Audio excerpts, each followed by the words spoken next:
My name is Coco Alvarez-Mena. I'm from Miami, Florida originally. That's where I was born. And then I started training there just at like a competition studio with like dance mom status, that type of thing.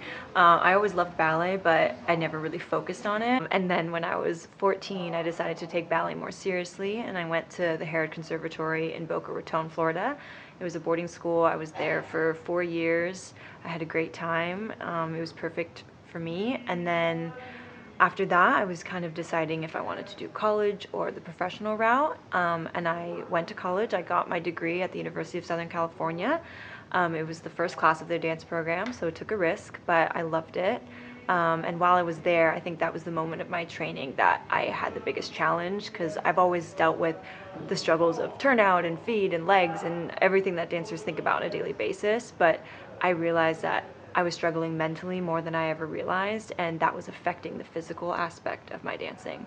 So once I realized that, through help from my mother, because she's always right, I ended up starting to speak to someone, a sports therapist, who understood the physical demands of what we do, and I've been speaking to her for like 3 years now, and I'm leaps and bounds in a better direction than I was a few years ago, and now I really know how to control all the stress and anxiety we experience as dancers.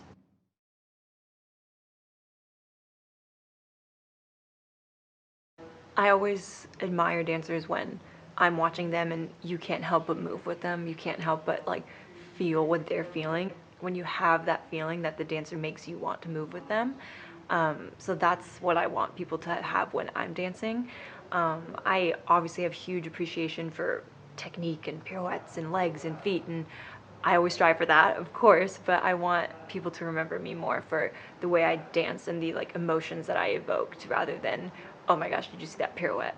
So pirouette would be great, but I also would want that extra layer of movement quality and performance that like brings something out of the audience.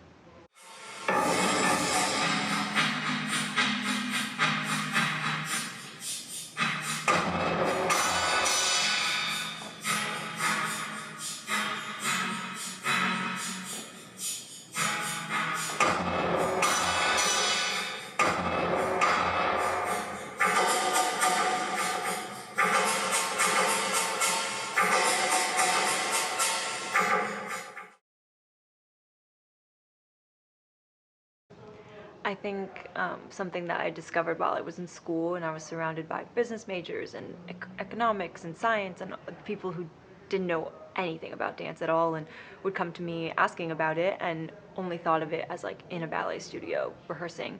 But I was with a lot of classmates that wanted to do dance reviews, wanted to go into arts administration, wanted to do stage managing. There were so many different components within the dance industry that people don't ever think about. But I think that that's something that's important to remember, that dance as a field and as an industry is so much bigger than just us on stage. Yes, that is a big part of it, but there's so many people behind the scenes, those who write about us, those who do research about the history of dance, musicians. There's so many different people that I think deserve just as much appreciation as we do.